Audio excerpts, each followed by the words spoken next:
Hello friend, কেমন আছেন সবাই? আমি সঙ্গীতা। আজ আবারও একটা নতুন দিনে welcome back to my channel blogger Sangeeta. স্নান টান সেরে রেডি হয়ে চলে এসেছি ছাদে। ওরে বাবরে, আজকে অনেক জামা কাপড় আছে, সেগুলো আগে মেলে দেবো, তারপরে পুজো করব। ঠাকুরঘর যেহেতু ওপরেই, একটু মেলে দিয়ে তারপরেই পুজো করে নিই। একদম মেঘলা আকাশ, কদিন ধরে খুব বৃষ্টি বৃষ্টি হচ্ছে, রোদ নেই, তাই জামা কাপড় একদম শুকনো হচ্ছে না। আর চারিদিকে থ্যাঁতস্যাঁতে ভিজে চারিপাশের ওয়েদার। এই যে একটু ছাদে ঘোরাঘুরি করে নিচ্ছি, এখন তালগুলো ফাঁকা। ওই যে দেখছেন দূরে বালতিটা, কত জামা কাপড় আজকে। কালকের থেকে জামা কাপড় শুকনো হয়নি, সব একসাথে এনেছি শুকনো করে নেবো বলে। জামা কাপড়গুলো আগে মেলবো, তারপরে নিচে যাব, ফুল টুল এনে ঠাকুরের পুজোটা দিয়ে নেবো আগে। হাঁপিয়ে গেছি ছাদে এসে। চলুন তাহলে জামা কাপড়গুলো মেলে দিই। আজকে যেহেতু সানডে, তাই ছেলে উঠেই ড্রয়িংয়ে চলে গেছে। ও আজকে স্কুল যায়নি, সানডে আজকে ছুটি, তাই সকালের একটুখানি ঝামেলা কম। তাই সকাল সকাল স্নান টান সেরে নিয়েছি। আজকে অনেক রান্না বান্না করব, তাই অনেক তাড়াহুড়োর মধ্যেই আছি। আজকের দিনটা একটু ব্যস্ততার মধ্যে কাটবে, কারণ আজ হাজব্যান্ডের জন্মদিন, আর আজকে যেহেতু সানডে ও বাড়িতেই আছে, তাই ভালোই হলো।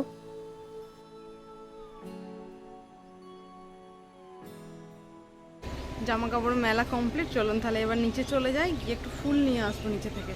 ফুল নিয়ে এসে ঠাকুর ঘরে তারপরে পুজো করতে আসবো।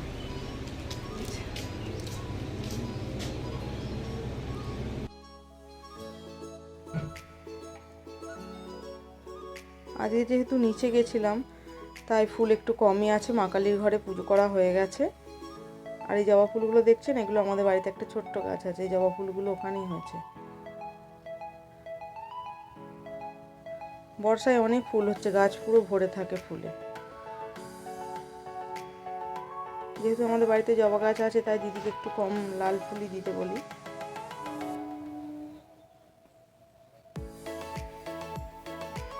ফুল দেওয়ার আগে প্রথমে ধূপবাতি একটু জ্বালিয়ে নিয়েছি, এবার ফুল দিয়ে দেবো। ঠাকুর ঘর পরিষ্কার করা হয়ে গেছে।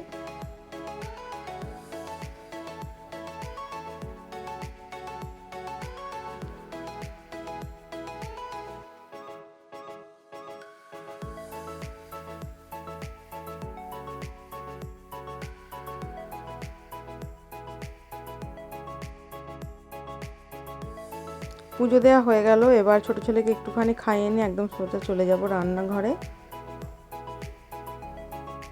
জন্মদিনের পায়েস রেডি হচ্ছে। প্রথমেই দুধ আর চাল একসাথে ফুটতে দিয়ে দিয়েছি, ফুটুক।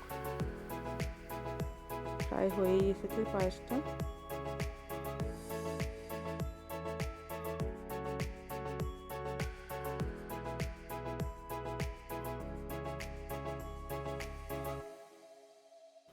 এখানে কিছু ভাজা ভেজে নিচ্ছি। প্রথমে বেগুন ভাজা, পটল ভাজা, আলু ভাজা, পাঁপড় ভেজেছিলাম, মাছ ভেজেছিলাম।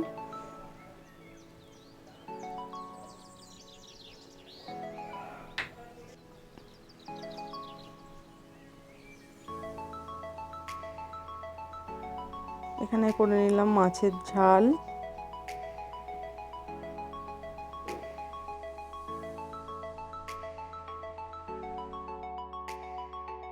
আর যেই ভদ্রলোকের আজকে জন্মদিন, সে চিকেন একটু কমই পছন্দ করে, তাই তার জন্য স্পেশাল রান্না হচ্ছে।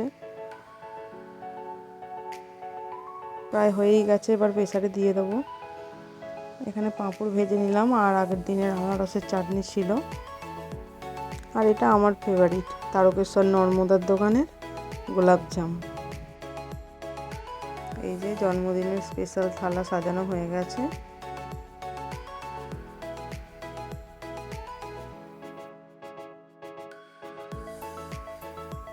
দেখুন একটা কাণ্ড, ছোট ছেলে দেখেছে যে এত কিছু সাজানো, প্রতিদিন তো থালায় এত কিছু সাজানো থাকে না। ও খুব উৎসাহিত, ও নিজেই খেতে বসে গেছে। বাবার পাশে ও একটু জায়গা করে নিয়েছে। এই যে ভদ্রলোক রেডি হয়ে বসেছে খেতে।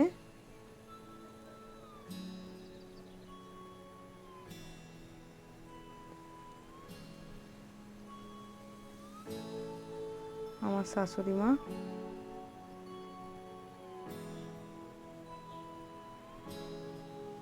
এই যে খাওয়া দাওয়া সেরে একবারে ফ্রেশ হয়ে ঘরের মধ্যে চলে এসেছি।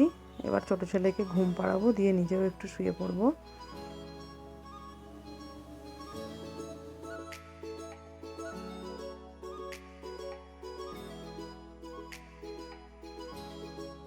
বিকালের দিকে বড় ছেলে ওর বাবার সাথে গিয়ে একটা কেক কিনে এনেছিল। ওর খুব ইচ্ছে বাবা একটা কেক কাটুক, তবে ওর বাবা বাতি জ্বালাতে দেয়নি, বলে দূর এত বড় হয়ে গেছে আমি আবার কি বাতি নেভাবো। ওর বাবা যেহেতু চকলেট কেক পছন্দ করে না, তাই হোয়াইট ফরেস্ট।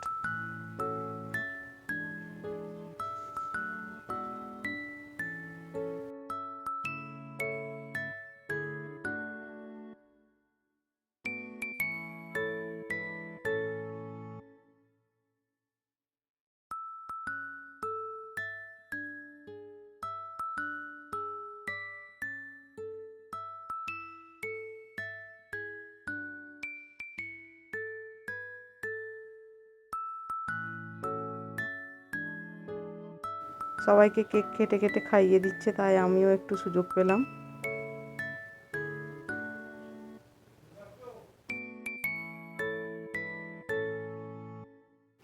বড় ছেলেও একটু ওর বাবাকে খাইয়ে দিচ্ছে, আর ছোট ছেলে খুব দেখছে, ওর মনে হচ্ছে কেকটা সবই কেটে ফেলবো। দেখুন একবার ওর কাণ্ড।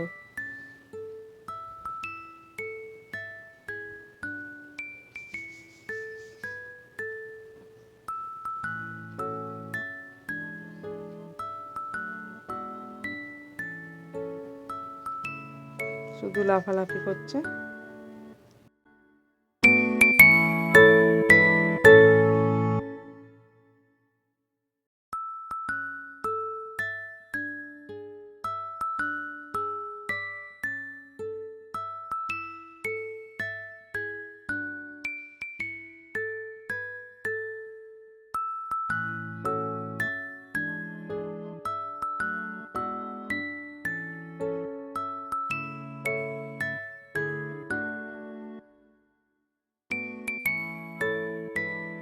যেহেতু হোম থিয়েটারে একটু গান বাজছিল, তাই জন্য পুরো সাউন্ডটা অফ করে দিতে হয়েছে,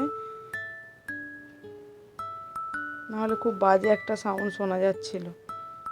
একে সবাই কথা বলছিলাম তার একটা ব্যাপার, ছেলেরা হই হই করছিল তার একটা ব্যাপার, আবার হোম থিয়েটারে গান চলছিল, তিনটে মিলে একদম একাকার। সবাই ভালো থাকবেন, সুস্থ থাকবেন, আর অবশ্যই যেই মানুষটা আমাদেরকে ভালো রাখে সেই মানুষটার জন্য প্রার্থনা করবেন। আবারও দেখা হবে অন্য কোনো দিন, অন্য কোনো ভিডিওতে। আর ভিডিওটা যদি আপনাদের ভালো লেগে থাকে অবশ্যই একটা লাইক করে দেবেন। ধন্যবাদ।